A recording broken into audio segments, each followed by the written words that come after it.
Hey guys, welcome back to the AT-AT Chat. Today we're going to be talking about another Mandalorian episode, and this one was called The Tragedy. Now first, I am not going to do any spoilers. I'm just going to talk about what I felt, what I saw, kind of without giving anything away. Maybe I have a few minor nitpicks, but overall, yeah, let's just dive into it, and then eventually we will transition into spoiler territory. But I want to keep this quick, concise, and not ramble on today. So overall, I like the episode. It's not one of the best episodes of this season. It's interesting. There are some very badass moments which I did not see coming. There are characters doing things that I never thought I would love and literally get chills and cheer for. And then there's the whole title, which is called The Tragedy, and this thing that happens is just exactly what I kind of thought would happen, which was a bit of a letdown, but then again, also kind of like raising the stakes of the season and the show and all this good stuff. The other thing about this is there are aspects to this episode which oddly look cheap.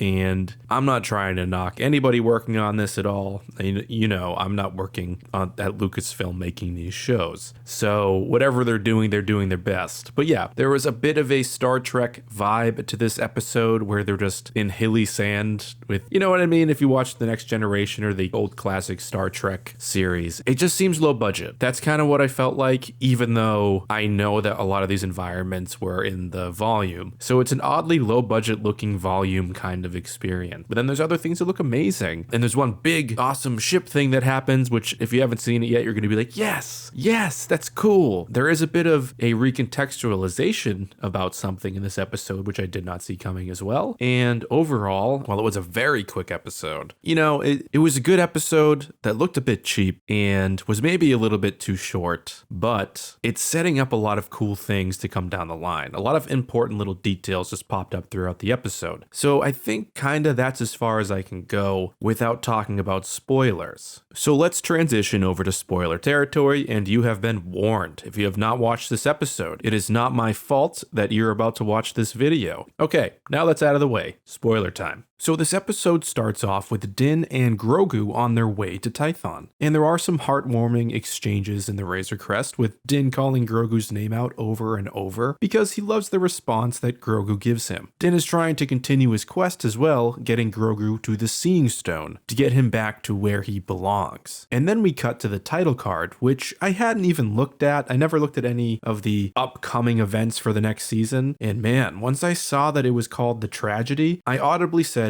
"Oh God."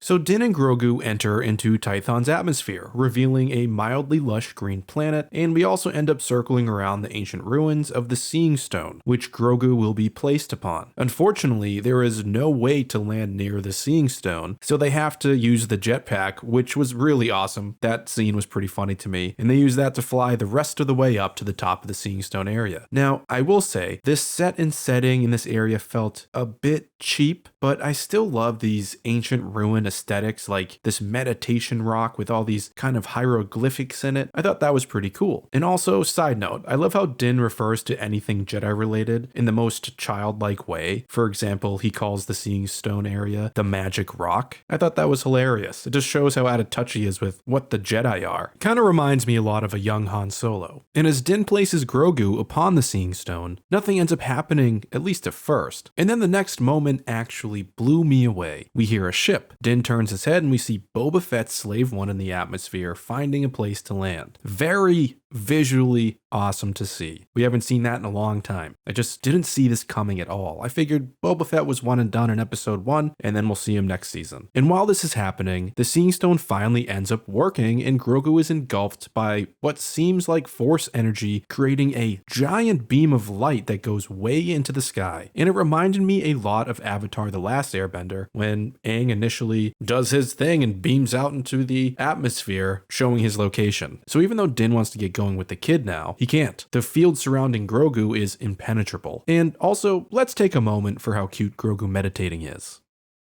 Okay. Din goes to seek out Boba Fett as he sees him exit his ship, but to his surprise, Boba is working with Fennec, who is willing to snipe him out or the child, and ultimately, he is there to get back his armor. And when asked if he is a Mandalorian like usual, he uses the famous line from Jango Fett in Attack of the Clones that He is a simple man making his way through the galaxy. I really dug that callback, as that section of Attack of the Clones is one of my favorite parts in all of Star Wars. And now we do know that Boba Fett was the individual at the end of episode 5 from season 1, and that's crazy. So many people called that, and I was like, how the hell can you know that based off a boot? To those people, you're amazing. Now, Boba agrees to help Din and the child in exchange for his armor, which kind of seemed like an obvious next chain of events for me, but either way, I appreciated this team up of sorts.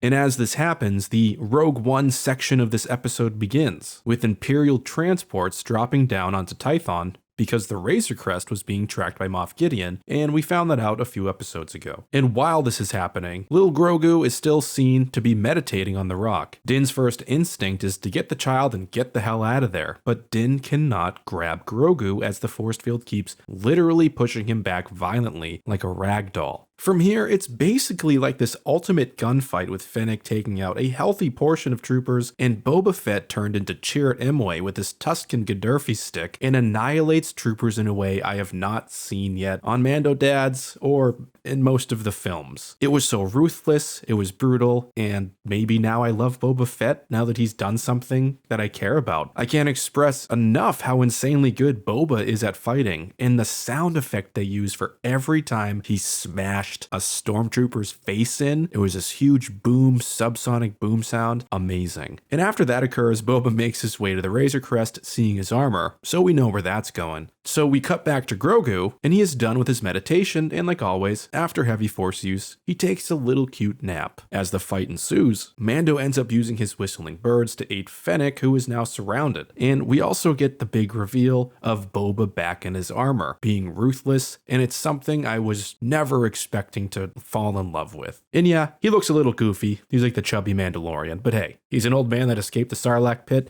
I'll give him a break. But yeah, I was just surprised by my reaction, literally going, wow, this is amazing. This makes Boba actually seem like someone I want to learn more about now. And personally, you know, I've said this, he has never seemed more intense and intimidating than in this episode. And the best thing is, Boba uses his jetpack to take out the transports when they take off because they realize that they are no match for these 3 warriors on Tython. And ultimately, as they take off, then a blast from Moff Gideon's starship destroys the Razor Crest. It is gone, never to be made again. There's no coming back. And then this is where the tragedy starts to unfold. Moff Gideon engages his dark troopers who fly down to Tython to collect the child, and they succeed. In the look, design, the rendering of the dark troopers were very well done. I love the addition of these menacing droids to this show. Now Boba, who decided to fly after the child to try to save it, sees the Imperial vessel and immediately realizes that there's nothing he can do. The Empire is back, as he says. So now we just see Din walking back and forth in the remnants of his ship, finding the ball Grogu loved to play with, making me want to cry, and his pure Beskar steel spear, which, you know, that's going to end up being him facing down Moff Gideon with it, right? That's what I think is going to happen. And one very surprising thing in this episode is that Boba reveals his chain code, which actually reveals that he is of Mandalorian lineage. So I am pretty sure this changes everything about the Fetts. Jango was a foundling, just like Din. And finally, Din and his crew head back to Navarro to seek out help in order to rescue the kid. And it's pretty awesome that everyone is now in the Slave One. Mando meets up with Cara Dune, the now Marshal of Navarro, and they need to attain Mayfield from episode 6, that sharpshooter ex-Imperial, to help rescue Grogu. And I am all for Bill Burr and Star Wars. Put him in every episode. And the end of this episode is really interesting. We see Moff Gideon's ship in hyperspace, in that kind of low-rent Star Destroyer bridge, if I'm being honest. It just didn't look that good. And we head to where Grogu is being held, and when the doors open, Grogu is using the Force to toss around troopers that are in charge of guarding the room. It's hilarious. This shows that Grogu is really powerful. And not only that, he is force choking stormtroopers. So his whole is he good, is he bad thing up in the air. Moff Gideon taunts Grogu while igniting the Darksaber, and it seems like the child does know exactly what that thing is. He reaches out for it, right? And the final thing that occurs is Moff Gideon telling the child that he needs a long sleep, and then he's stunned by the stormtroopers. And now Moff Gideon needs to reach out to Pershing using an encrypted message that they have the donor they need